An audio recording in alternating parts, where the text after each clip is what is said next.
Hello and welcome to the TheDammSlap podcast. I'm your host, the one with the most, and I'm joined by a wonderful guest today, the student ambassador of the University of Amsterdam, honors course student, and friend. Thank you for joining us, Maria Ceruti, everyone. Thank you. My pleasure to be here. Thank you for having me. So, you love politics. I do, weirdly. You do indeed. So, I guess my first question would be, why did you choose UvA if you're natively Italian? Well, simply because I was always confronted with an international background. My parents come from different cultures, and I grew up in a house where I was faced not only with South American Italian culture, but also my parents' friends who were from all over the world. And I got a chance, because I think it is a chance to travel and face even more cultures, even more people. And then I realized that there were so much more outside of Italy, and that I wanted to go for the best. So Amsterdam came up simply by typing on Google when I was 15, politics best university ranking. I think it was something like that. And it popped up like a proper ranking. Mm-hmm. And number one was in California, way too expensive. Yeah, exactly. So, money still plays a key element in this. And second one was Amsterdam, public. European Union, not far from home. I could still see my family. Exactly. And that's how I ended up here. But were you always living in Italy before here, or? No, I actually lived in Italy until I was 11, and then I moved to south of France to study in international middle school and high school, both connected. And then I, traveled a bit, and then I came to Amsterdam. So that's what you meant with your international mind, like international background? I would say, yes, that was the first time that I was confronted. When I moved to France, I did not speak a single word of French. And I became friends with other people who also didn't speak French, because we were all in the same situation, and that brought us together to some extent. And there I met people from Spain, Australia, US, and we all fusioned together as internationals. Yeah. I mean, I guess you haven't mentioned French, but you were in France. Was there like a cultural barrier, or was it just linguistic? The linguistic difference between your... I think the main difference was linguistic. Of course, there were differences in cultures, but I was in the south of France, which is only the place where I lived was only 45 minutes away from Italy, and which is not that far, right? I was right at the border, basically. So, a lot of Italian culture emerged with the French one, and the French one emerged with the Italian at that place. So, yes, it might be different from Milano, where I'm from, but I still felt that cultures were similar, but language was a huge barrier for me to communicate with people. How long would you say it took you to master French? I would say approximately 2 years, completely master it. But it was because not only I put myself out there, but I was forced to. I was failing middle school, so I had to. And but also because I decided to start drama classes, and that taught me diction, how to pronounce words, how to pick up French expressions, and how to work on my language skills. Yeah. So would you say you're ever going to adapt to the Dutch language then? I would say no, which is, I think, sad to some extent, but I don't see Amsterdam as a place for me to live in the future. It's just one step of my way. Okay. Was that also your view when you were 15 years old? Did you think of Amsterdam as I want to go study there? I took Amsterdam really as this place that I didn't know that I wanted to discover.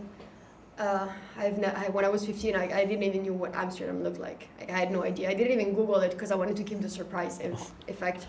And it was a good surprise, but I never thought of it as my future home. It was, another adventure, let's go for it. Well, were you not afraid when you left? When you were thinking, contemplating, planning this whole thing out, right? Leaving your home, leaving your parents, going to a country that is technically far for European standards, if you think about it. And it's what was your main train of thought when you were thinking about it? Were you actually scared, or were you nah, I can do this? I thought I can do this. I thought if I can go, if I can survive 11-year-old me not speaking French, going to a country where no one speaks my language, and going to a French school and having to listen to teachers talking to me about something that I don't understand because I don't know what they're saying, and students trying to talk to me or even mocking me, but I don't even understand that they're mocking me because I don't know what they're talking about. I was like, wait, if I survive that, I speak English now. Like, what any barrier could I possibly have in Amsterdam? None. And if I don't take this chance, I will regret it for sure. Yeah. I'm like, what if I just went to Amsterdam at that moment?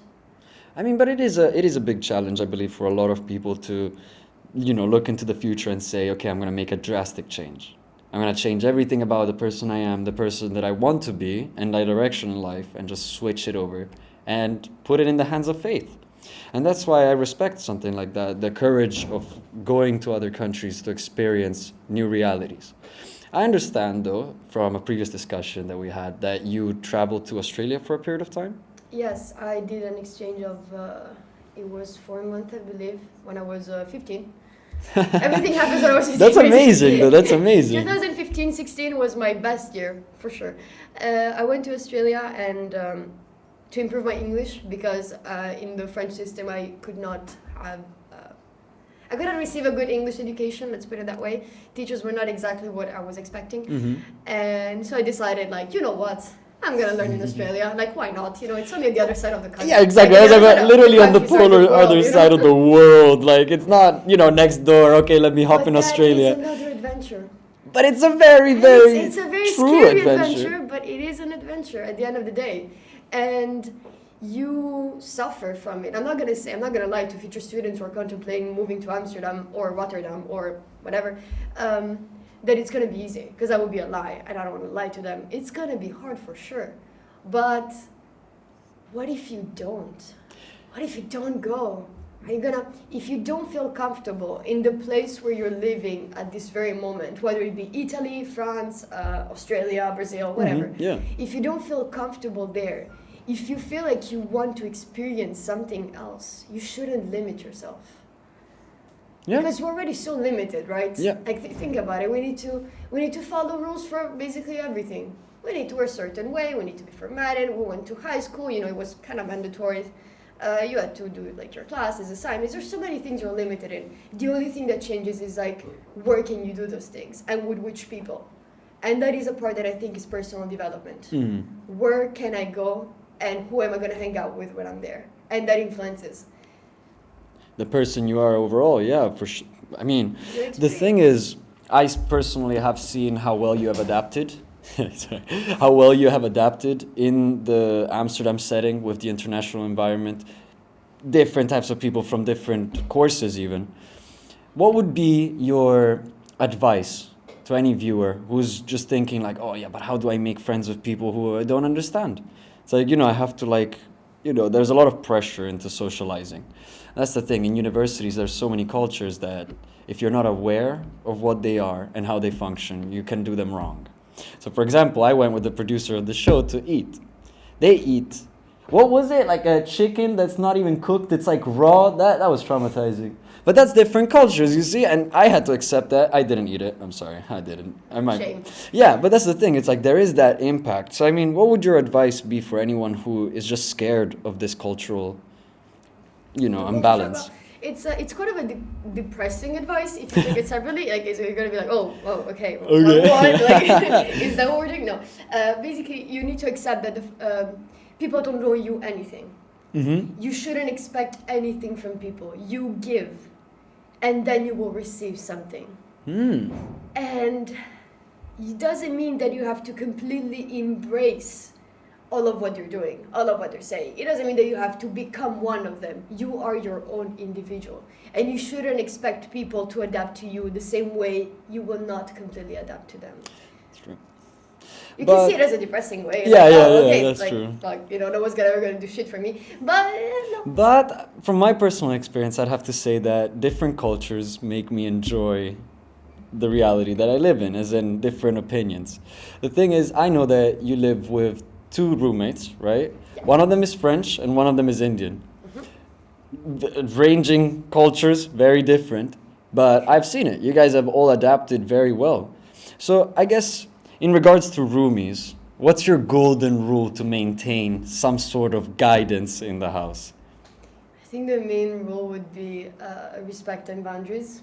I have two roommates, but I knew them prior to moving in together, which I think is a luck thing. It's like a lucky thing that I have. If you move in with like a roommate that you never met before, it's kind of a different story. But because I knew them before, I already knew them as individuals. I knew what they liked. I knew the way they lived approximatively by going to their place and stuff like that. And then when you merge three cultures together, it's you need to respect, for example, just food, right? Like my room is gonna cook Indian. Am I gonna be like, oh, it smells gross in the house, can you open the windows? You have to respect and share also. I think it's an important part of it. I mean, communication in general, I feel, is very essential. But I mean, the hardest part that I see with communicating as not an expatriated student, but let's say a student outside of his home country, I think communication is a challenge because you feel alone. So what would your advice be for someone who is just alone? What do you say? Like, do they contact the student advisor and go like, oh, I have problems? Like, that's a hard thing, especially when you're far, far from your home country. And I haven't had that experience. Like, my parents have always been somewhat nearby, and that's a luxury that I'm really proud of. But I know for a fact that your parents are far from you and have been for quite a while. Let's say quite a while. It's like 6 months. That's a period of time that I can't really imagine. What are those challenges that you're like, oh, I really want to see my family, but I'm going to persevere? Like, what makes you think that? Well, talking from my own personal experience, I don't know if this applies in general, but my main point is also to make my parents proud. I don't study for them. I study for myself, clearly, because I am passionate of what I'm doing. But I know by taking care of myself, I will make them happy. And that's something that we discussed a lot about, especially in this situation with Corona, right? And the fact of like, oh, maybe we're not going to see each other for a year. That could happen. That is a scary thought. That is a scary thought. Very of course. terrifying. And like, oh, like I wish I was there with you guys, but I know that I can still be there for them to some extent. I call my mom every single day, and my dad every night. Nice. Separate calls. It's 2 calls per day. It's a lot of calls. And we just talk about our days, and I always share what I'm doing with them, and they share what they do with me. And of course, it makes me sad at night when I look at it, and I'm like, I wish, I was there to buy the carpet, for example. Yeah. Like to buy stuff that, is for the house. Like say, like furniture.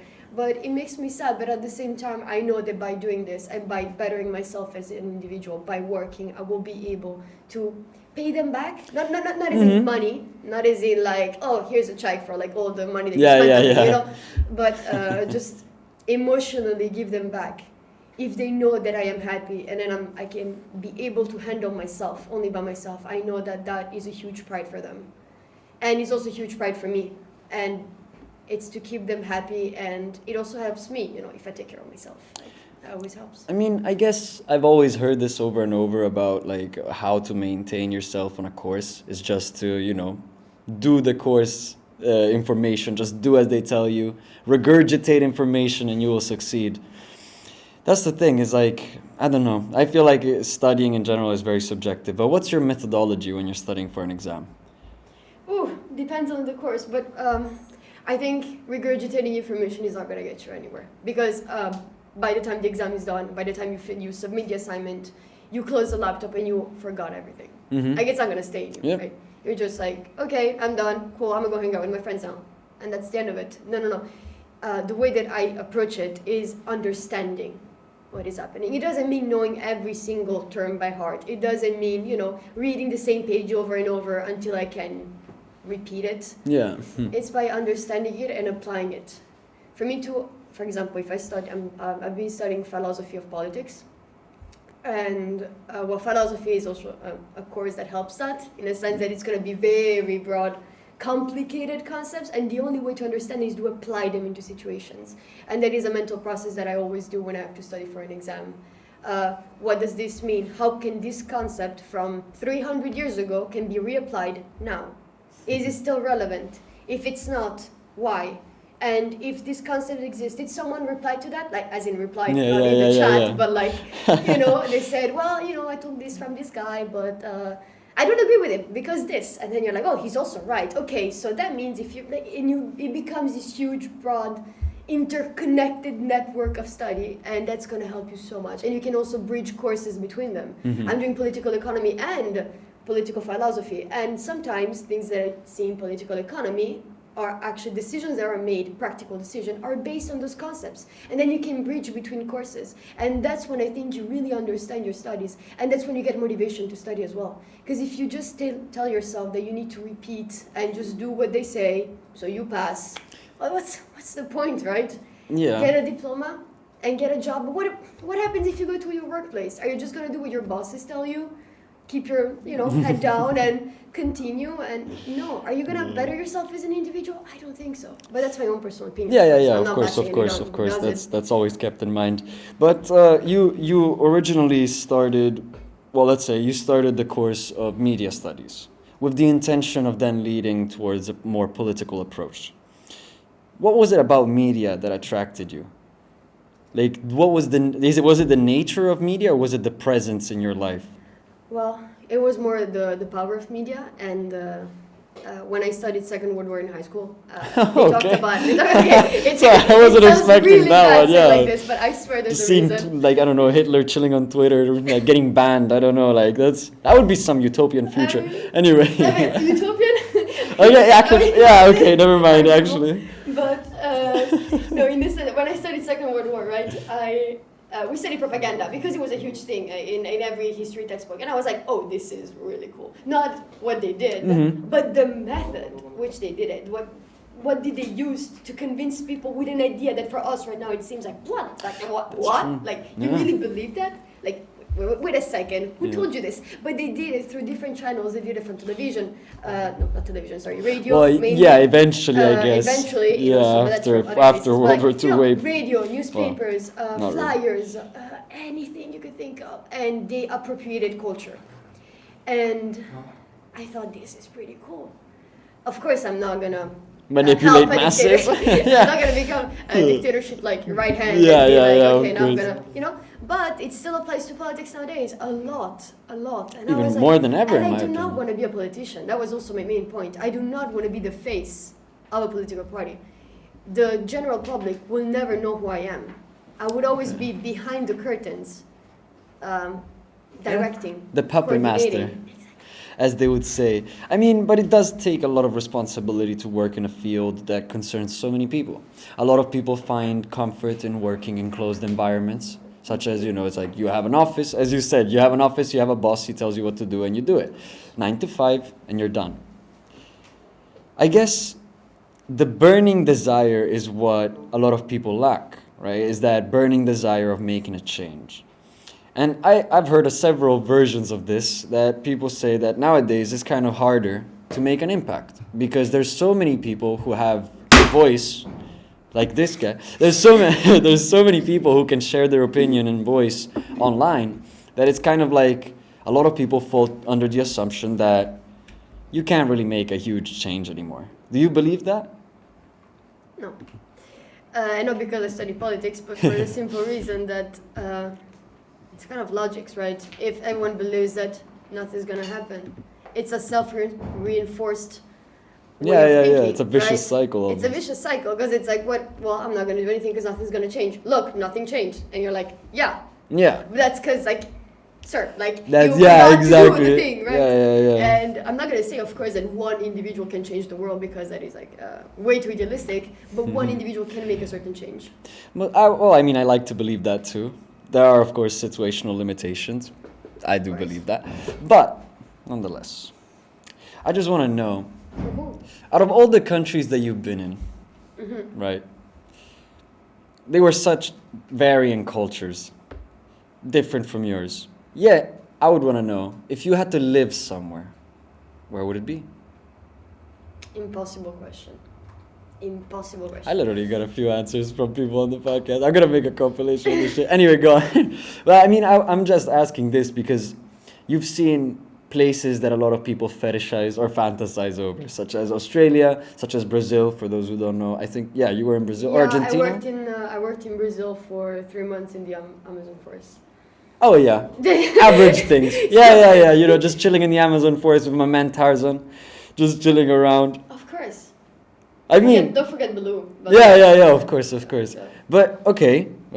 Could you tell me more about that though? well, it happened also, and I'm quite an impulsive person in case that wasn't understood yet. But I just decided that I wanted to have a work experience, and I found this thing where it was like, oh, we're looking for a communication person for the Institute of Ecologic in São Paulo. And I was like, that is dope. And guess what? I'm gonna start communication in September. So if I work the summer before in communication, that technically could work. It does not. It was not a logical thing. I'm not saying it is. Because, I could have waited to actually enter university, but I decided, why not, right? So I sent my application. And they were like, okay, you're coming. And I was not expecting that. I was completely not. So I just went up to my parents, to my mom and dad, and I was like, Mom, Dad, I'm going for Brazil. And, they couldn't do anything at that moment, right? I mean, but how did you come about this occasion, I guess, this opportunity? Randomly, to be honest. Literally, like on a Facebook subgroup? Absolutely randomly. It just, some people were like, yo, like, I saw this. I don't know if it's legit, but look at it, because it says communication. Yeah, of course. I mean, that's what you're going to study in September, right? Maybe you could look for, like, future internship or at least, get in contact with them. And then I was like, well, I'll try. And then I just went there. Yeah, I mean, you literally just went to two different sides of the planet on the premise of, I just wanted to do it. Yeah. And that's something that, I mean, it's easier said than done, in my opinion. Of course. Because, I mean, there's a few steps in between, I went to Brazil, and I worked there for 3 months, and now I'm studying political studies in UvA in Amsterdam. I mean, that's the thing. It's like, what really was the feeling of safety? Where did you place that feeling when you were traveling to other countries that were so far, where like literally anything could happen to you, and you're like, I know nobody here. It's like I'm alone. True. Well, both in Australia and Brazil, I was living like in a room in a family, what's it called? Like a family that integrates you. You behave with them, like you live with them for like a period of time. It's like an exchange family almost. Australia, yes, it was an exchange. So it was programmed. Brazil, I asked the company, actually, the institute, but I was working specifically on a project called Red Plus.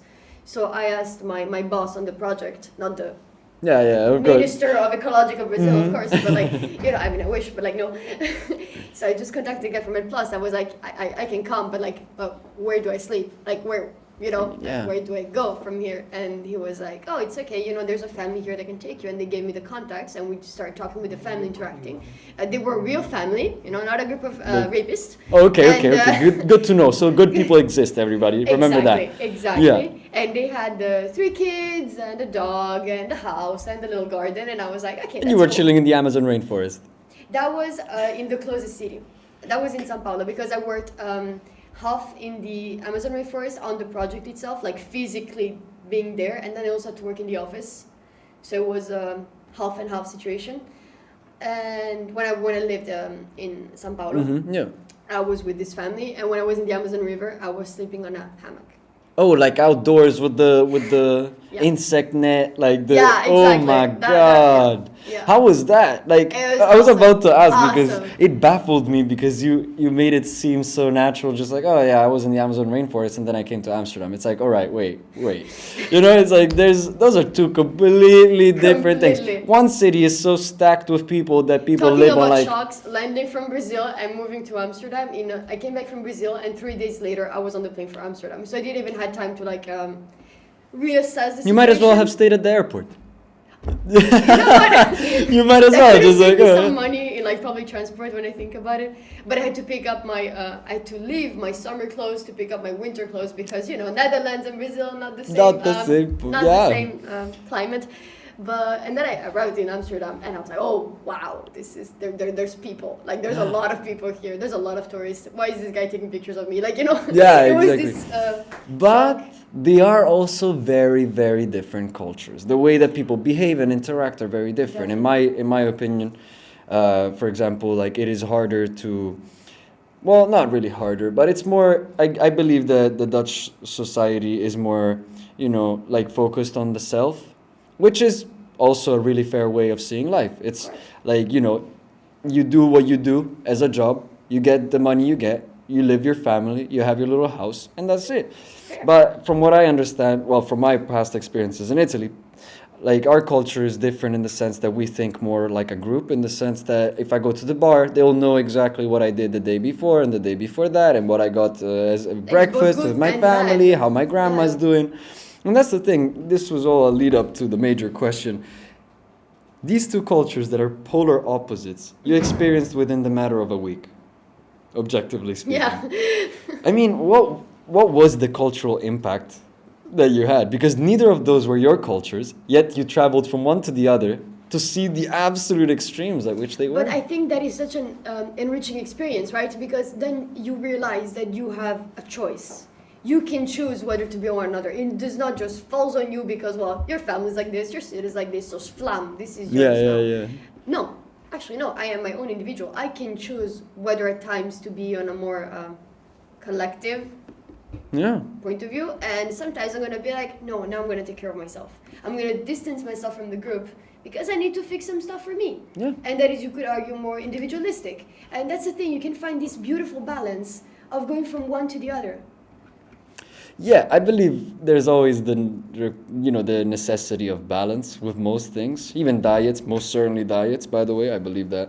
But getting back to your education side, when you came here and for the first year, right, and you moved, all this happened, chaotic period of time, literally Amazon rainforest, chilling with kangaroos in Australia, and then you're like, all right, let's go to the flatland, I'm gonna go there and kill it. When you arrived, like, did you immediately make friends? Was that like an immediate thing? Like you arrived and you were like, I like everybody around me. Absolutely not. I mean, that is really hard. I mean, if to some people it's like this, like honestly, send tips because like I don't know. But How I to don't be know. friendly? How do you just enter in a room and like, you are my friend, and let's go hang out? No, of course not. But the thing that helped is that we were all in the same situation. So we all came in the classroom and we all intensively stared at each other. To try to understand, like, analyze, each other. We're like, you are from that country, okay? We're all in this together. We don't know Amsterdam. We don't know Dutch culture. We don't know the Netherlands. We have no clue why we're here, to be honest. We don't even know what communication science is. Because, I mean, they pitch it to you in, like, this much text. It's like, oh, you want this course? Here it is. Exactly. Yeah. 3 years of your life, there you go. This is it. So you're up to this course of statistics and you're like, I don't know what I'm doing. And you look at each other and no one knows. And that's the thing that helps so much because then, well, bad experience bring people together. So, you failed the assignment. Yeah. 6 other people failed the assignment. And you just look at each other like, shall we work together next time? And you're like, yeah, I think if we fusion together, we can make it. And that's just how I made friends. But it's a slow process. It doesn't happen just Overnight. in 24 hours. Of course not. But then from this entirety of people that you meet, you always have like your favorites. Like you pick like up, the besties. and then you put them together, and if it works, well, you have a group of friends. Otherwise, you have individual friends, but like you have friends. Yeah. Main point. But when you moved here the first year, were you in a student accommodation or were you in a house, a self-standing house? The first year I was in a student accommodation. I had my own individual room / studio / apartment, which is like one room with everything in it. Dope. It was awesome though. I mean, that sounds amazing. There's, that sounds exactly. I was very lucky because student accommodation in Amsterdam is a nightmare. But so I was there, and it was a huge building. Each one of the rooms was a different apartment. So we all had our individual apartments. However, we were all like in the same place, same building, different floors, and all of that. So that was. Yeah, but I mean, would you say that allowed you to connect to a lot more people like you? Yeah, definitely. It was also this idea of like, we had this group chat on WhatsApp and it was like, sorry, does someone have toilet paper? And then you look at it and you're like, okay, and you don't know that person. Like you've never seen it. It's just like a number which starts like plus like 47. You don't even know what country that is, right? You're just looking at it, you're like, I don't know you. And then it's like room 37 and you're like, let's find out. And you grab your toilet paper and you go to the room and you're like, here it is, man. And they're like, thank you so much. And, and that's how you bond with people, Doesn't mean that they're going to be your best friends for life.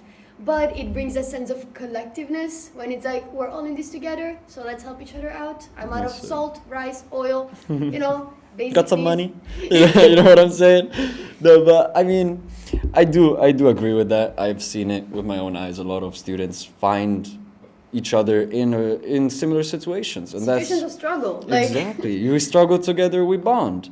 And I mean, the thing is, I believe it's also a formative side of life, in the sense that, you know, it's like a lot of people that go from high school and they move out and they go to a student accommodation and they have to settle in, move out for the first time, adapt to uni and all this.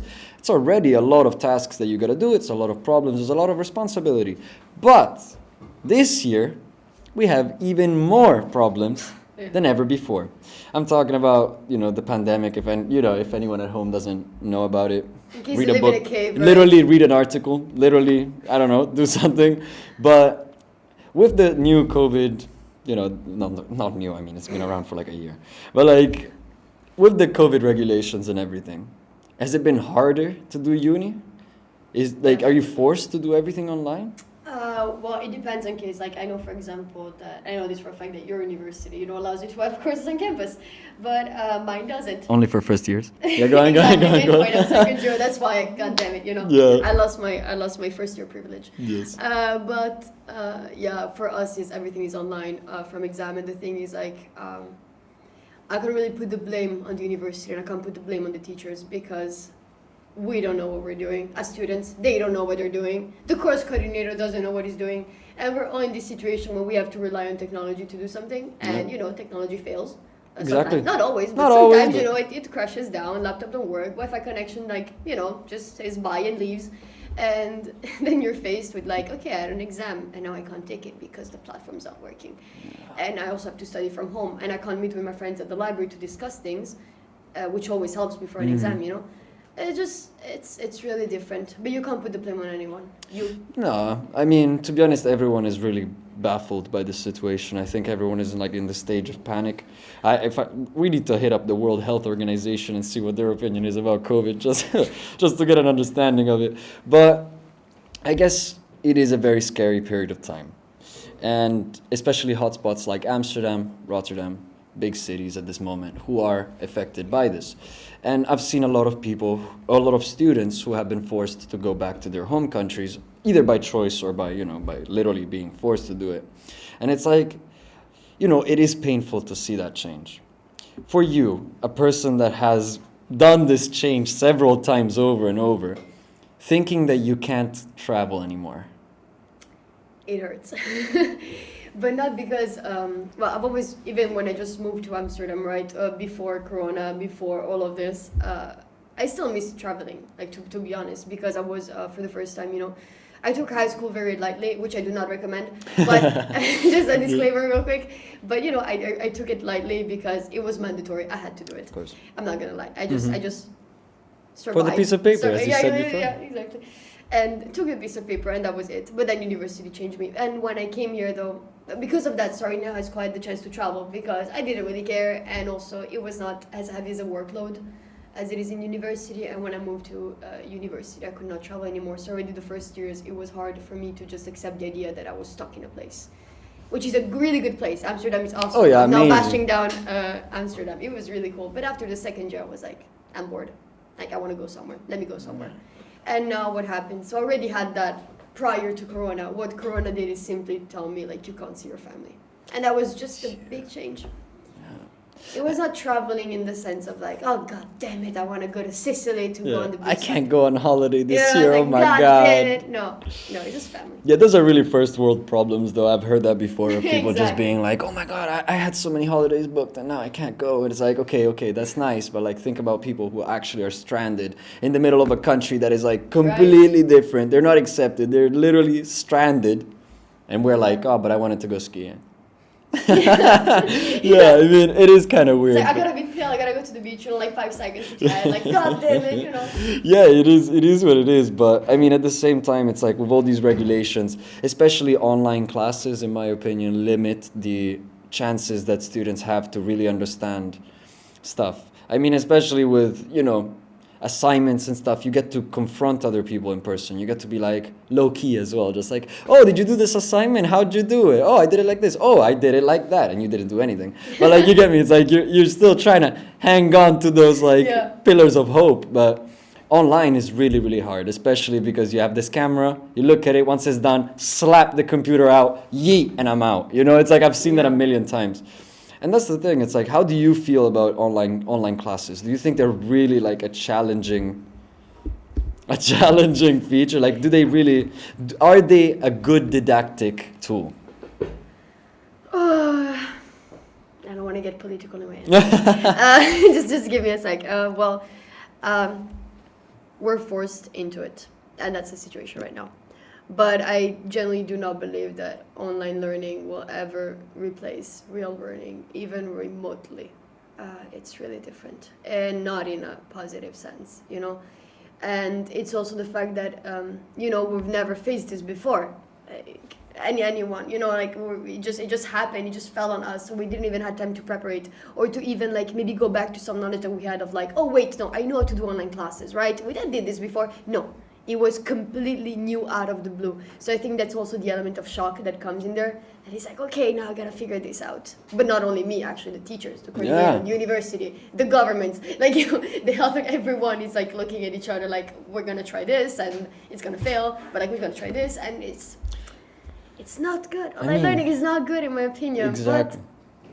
It is what it is. It is what it is. It is what it is. But I do have to say, I have observed something that, it was brought up to me. I'm not gonna take responsibilities for this claim, but they did say that if you think about it, the teachers that are in place right now have been trained to have this in-person didactic ability, right? To vocalize, to speak to the students for real, not through a screen. So they were making the claim that there's going to be a jump between an age group, between the older professors who are trying to adapt, right, to what we're doing now, and the younger professors who are the only ones who can actually do it effortlessly. And that's the thing. It's like, it's going to be a really interesting period of time, really scary, really uncertain. And that's the thing. I don't know, does that make it more fun for you? Is it more challenging? I don't know, some people will love challenges. I do love a challenge, but in this case, I feel like the challenge is not worth it. Yeah, there's no reward. I like to play a competition where I know I can win, and here I'm not winning anything actually. I am just surviving. Yeah. Scrolling through day after day after day of just okay, I gotta get through this week. And next week, well, actually, I don't know. And it took away a lot of certainty, I think, for everyone in our lives. As a student, teachers, whatever, it took away a lot of certainty. You had certain things that you were fixed, but now it's like anything can happen. Anything can happen. Borders might shut. Countries might be like, yo, to all the people outside the country, come back now. And then I would have to pack my bags and leave, because otherwise it would mean you're never going to see your family ever again. So many things can happen right now. There's going to be an economic crisis coming soon. Countries want to shut down, but they can't because they can't afford it. Anything can happen at this point. That's the thing. I don't want to get into politics at all, because there's so much to talk about in this specific topic, the way different countries are approaching it. But it is a very important thing to keep in mind, because a lot of people, for example, assume that a country is only forced to really care about the people. But that's the thing, they do, but also with different things in mind. And a lot of students seem to forget that, or they seem to simply ignore these facts and just overlook and say, oh, but it's my uni life and I don't get to go to the bar and talk to my homies and have parties and do this and have plenty of sex with several Latvian women. That's the thing, I wish, but that's not the case. And that's the harsh truth. And the harsh truth, I guess, sucks. But on a more positive note, which actually is something that is intriguing me, I want to know out of personal curiosity, do you have any future plans? I do have a lot of future plans. That are solidified. You're nope, I'm going to do this, and that's that. I know it. Well, I have planned my next adventure. That's going to come after I graduate, which is going to be a year from now, approximately. A year, a bit more maybe, a year and a half. We'll get my bachelor, my beautiful little piece of paper. And then I want to go to California. That would be the dream, but again, money. It is quite expensive. quite, yeah, that's to say the least. But that would be my goal as a future adventure. It would be a 2-year master program, one at London School of Economics, one at Southern California. And then I would this is recent plans, as in the next few years, but as a overall challenge goal of my existence, it would be to work in politics in South America. May I ask why South America particularly? I think it's really personal. My mother is Argentinian. I am half Italian, half Argentinian, and it's just I've been reading a lot. I've been informing myself a lot of international trade and politics in South America in general, and because I feel also deeply connected to it, I feel like it is my duty.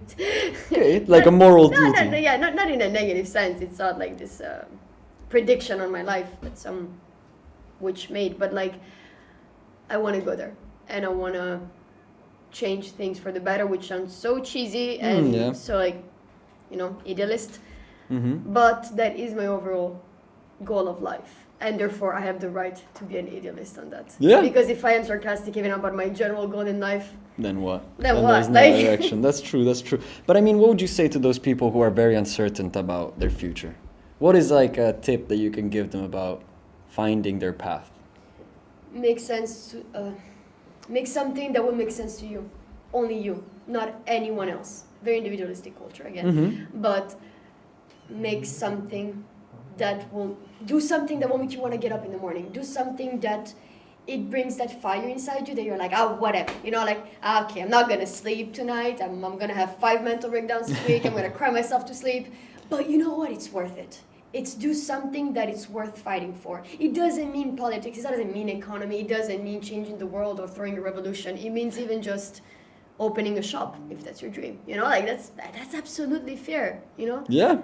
But it's the thing that makes you want to get up in the morning. It's the thing that makes you want to have a fire inside, having a little shop. And that also works.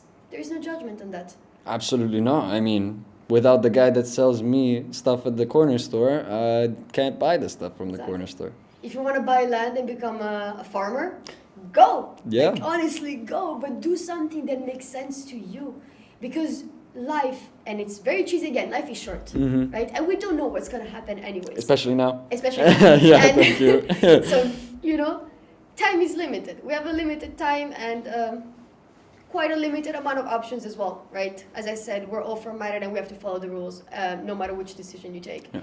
But the only things you could change are your choices and the way you approach stuff. You, not anyone else. So focus on that. That would be my piece of advice for everyone. Nice.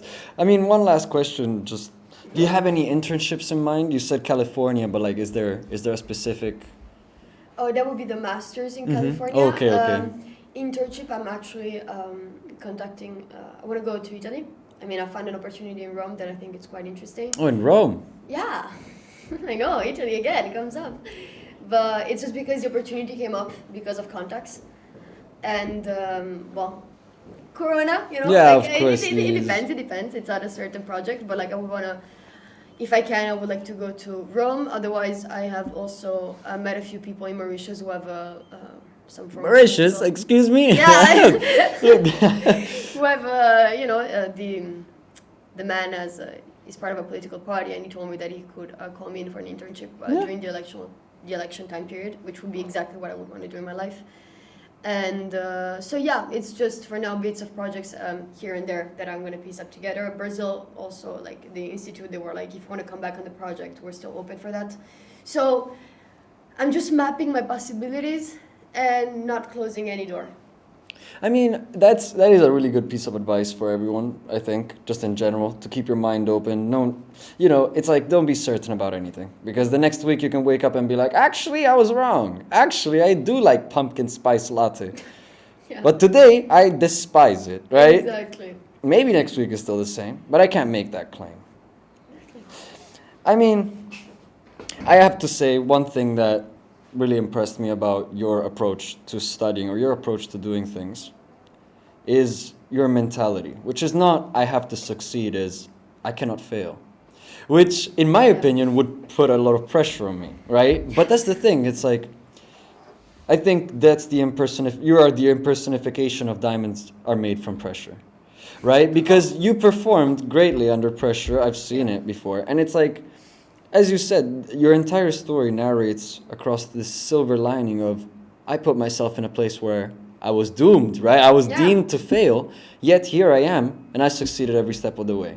And the only reasoning that I see behind that is the will. You had a reason to do it, if not multiple. You had the will to do it, and you had the concentration to do it. Would you say those are the three factors that a student should always keep in mind? Not only, I think you forgot one important one is inner balance. Because it's really easy, talking from personal experience, to get caught up in something and start living your life only accordingly to that. I think one important element that students in general have tendency to forget is inner happiness, inner balance. Living outside of studying. Not your grades do not dictate who you are. Your titles do not dictate who you are. I might be student ambassador, I might be honor student, and I might have good grades. Cool. But I am Maria, and I am a person outside of that. If tomorrow I lose my title of honors or student ambassador or whatever, I will be, of course, sad because I worked for it, God damn it. But it will not affect the person that I am. So inner balance, I would add to that. Inner balance, motivation, willingness, determination. Even it sometimes can come off as stubbornness, and people can tell you, can you just let it go? And you're like, I can't let it go, It's like, go to sleep, just give up. Like, you're killing yourself over this. But if you know that it's worth it, yes. You'll find it. But it has to be worth it without taking away the value of your own persona. I mean, I'm gonna quote. That's a fine line. There is a very fine line between the mental health and efficiency. Yeah. But I'm gonna quote a very wise man in my opinion. He said, "You take a millionaire and you take away his money. Within a week, he's gonna be a millionaire again." I believe that applies to your situation as well, because you get put in a place, in a setting where you're not really familiar with anything besides assumptions, right? Assumptions about the culture, speculations even, if you may. But at the end of the day, you still try to thrive using these principles, right? These pillars of your essence. And I have to say, that is one thing that I think can help many, many people. Grow up as individuals also, but also focus on themselves. Because, as you said, I've had the misfortune of meeting a lot of people who cannot focus on themselves. They would rather focus on anyone else because they don't want to, face their own problems. Would you say that talking about your problems with someone else is better than thinking about them continuously? To some extent, yes. I think when you're talking with someone about your problem, you, how can I say this, operationalize that problem. You have to express it with words. You have to put language over feelings, which means that they're gonna, instead of being this huge cloud above you, you need to put them to ground, define them in order to explain them, and then you feel like I couldn't express, it's not what I wanted to say, I can't say it, but at least there's a process of that, and that allows you to distance yourself from the problem. So yes, you might be talking to someone else, but it's, even if their opinion might be valuable at the end of the day, it's a process that you end up doing for yourself, because you distance yourself from your own problem by explaining it to someone else, and then you can look at it from kind of step back and okay, maybe I'm overreacting. It's maybe I'm just too caught up in my emotions, which is absolutely fair. That happens. We're humans, right? Yeah. We get sad, we get happy, we might be anything can happen. Yeah. But if you look at it from an outside perspective, then it's okay, how would I approach this from outside? Yeah, it's hard as an outsider with a lot of information, because you know more, of course, of the person that is standing in front of you, but you're still outsider. I mean, yeah, I mentioned that because I see that, for example, in Erasmus, they have a lot of courses extracurriculum activities that allow people to integrate better and communicate. Of course, they were put on hold due to the COVID situation, but I think that is a very essential part in the student living, to express yourself to other people. And I can say that my roommate does that job for me. So I would advise for the first year students to go in a student accommodation, because then you get to learn about the city that you want to be in. You get to meet people, you get to expand your network, and then you get to be like, oh, actually, I don't like Kralingen. I want to live somewhere else. I want to live in Black, right? And say all this stuff. You can't say that when you're not there. So I would recommend that for first year students. Do you have any other recommendations for first year students off the top of your head? Well, with Corona, it's kind of hard. But, take notes. Taking away, from, if you just move Corona away, I would say walk. It's really stupid. You can also do it with Corona, actually. Yeah, I think you can walk. Actually, yeah. Are we allowed to walk? Are we? Are we allowed to walk in Corona times? Yeah. Walk where? Yeah, there you go. Anyway, go ahead. Go on. Cutting off guard. But so you can just if you're new to a city, right, the way that I discovered Amsterdam was simply by opening the door and walking, like go straight like to the left, and then you end up in a good place, and then a bad place, and a good place, and then you end up in a place that you don't know what it is, and then you whip a Google Maps. It's a special trick, you know. But that's the way that we recommend it. And if you get someone to walk the city with you, oh, it's 10 times better. You can do it by yourself. You can do it with people, but that's also the way. It's like not only the people, but also the place. And like, because then it's also a way, like a great conversation starters when you meet other people. You can be like, yo, I saw this super cool bar, and it's safe from Corona because the tables are distance, and it's on the water, and the view's gorgeous, and there's like we can do it from the sunset, and then people are gonna be like, oh, I'm curious, you know, let's go. And that's also a way to reach people. So like combine the city and the people, you know. That would also be a good advice. I mean, I wasn't expecting walk. Oh, yeah. But I mean, it caught me by surprise as well. But I have to say, it is a very good piece of advice. Because, you know, especially right now, right, we have the tendency of being like, oh, we have to stay in our rooms. Yep. And it's good. I'm not saying you should go it's out, good. but like, you know, you're still allowed to live outside of your room. And if you don't want to walk, you can bike. And if you exactly. The Netherlands allows for that. Or if you you're be able? really bougie, you even can take a Felix. Okay, you know? that kind of defeats the purpose. That's really bougie. But you know, if you want, you could, and then it goes even faster. That's true. But the point is not going faster, anyways. In this, the point is enjoying every single second of it. And I can tell that you are very proud of your story, and I am very happy to have hosted you as a guest. I have to say thank you for sharing everything. Really enlightening. I have to say I'm gonna walk more.